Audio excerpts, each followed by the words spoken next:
ဒါတော့ USB ကျိုးနဲ့ကျွန်တော်တို့ iPhone နဲ့ချိတ်ဆက်တယ်နည်းပေါ့နော်ဒါ USB ကျိုးကိုကျွန်တော်ဒီဘက်နောက်မှာပေါ့နော်တွေ့ရနောက်မှာ USB ပေါက်လေးရှိရပါတော့ဒီကောင်းကြီးကိုကျတော့ USB ပေါက်မှာတက်ပါဒီဘက်ကဟာကျတော့ကျွန်တော်တို့ဖုန်းမှာတက်မှာပေါ့နော်ကျွန်တော်စမ်းပြပြီပေါ့နော်ကျွန်တော်အရင်ဆုံးချိန်မယ်ပေါ့နော်ချိန်မယ်ဆိုဒါမျိုးရင်တက်လိုက်ပါတက်ပြီးသွားပြီဆိုတော့ကျွန်တော်တို့ဒီ projector ကနေပြီးတော့ဒီမှာ screen cut ဆိုတဲ့နေရာလေးပေါ့နော်အဲ့နေရာလေးကို OP နဲ့ဝင်မယ်ပြီးပြီဆိုရင်ဟိုညာဘက်တောက်ဆုံးပေါ့နော် Apple wire ဆိုပြီးရှိပါတယ် Apple wire နေရာလေးမှာ projector မှာထားလိုက်ပေါ့နော်ဒီမှာကျတော့ကျွန်တော်တို့ဒီဒါချိတ်ဆက်မဲ့နေပေါ့ကျွန်တော်တို့ကြိုးထိုးလိုက်တာနဲ့ဒီပုံစံပေါ်လာမယ်ပေါ်လာပြီးပြီဆိုတာနဲ့ဒီဘက်ကကျွန်တော်တို့ဖုန်းရဲ့ screen lock ကိုထည့်လိုက်ရပါတယ်ကျွန်တော်ဆန်းပြပြီမယ်နော်ကျွန်တော်ဒီနေရာပေါ့နော် Apple wire ကိုရေးပြီးသွားပြီဆိုတာနဲ့ကျွန်တော်တို့ဖုန်းကနေပြီးကျွန်တော်ကြိုးရည်ရှင်တက်လိုက်ပေါ့နော်အဲဆိုဒါမျိုးပေါ့နော်သူ trust ဆိုပြီးတော့ပေါ်လာတယ်ပေါ့နော်ကျွန်တော် projector မှာလည်းဒီပုံစံလေးပြပေးထားတယ်ပေါ့နော်သူအဲ့ trust ဆိုတာလေးပေါ်လာပြီဆိုတာနဲ့ဒီဘက်ကတစ်ခုပေါ့နော်ဒီဘက်က trust ဆိုတာလေးကိုနှိပ်လိုက်ပေါ့နော်ပြီးရင်ဖုန်းရဲ့ screen lock ကိုထည့်လိုက်ပေါ့နော်ပြင်ခဏလေးဆောင်းလိုက်ရအောင်နော်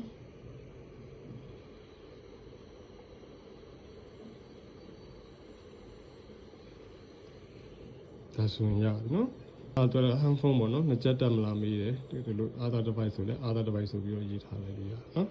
ဒါဆိုရင်ကျွန်တော်တို့ဖုန်းနဲ့ချိတ်တဲ့နေရာပြီးသွားပါပြီဒါတော့ iPhone နဲ့ချိတ်တဲ့နေပါ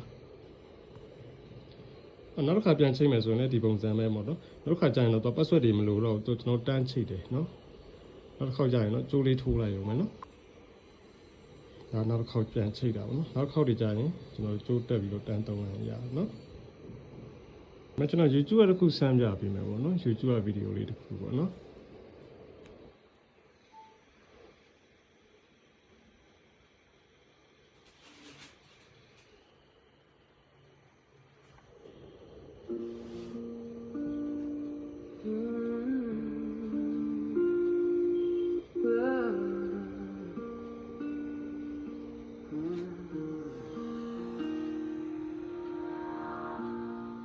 It's your face, like it's learning your name. Golden and honest, no filter, no frame. We're standing in silence, the world holding still.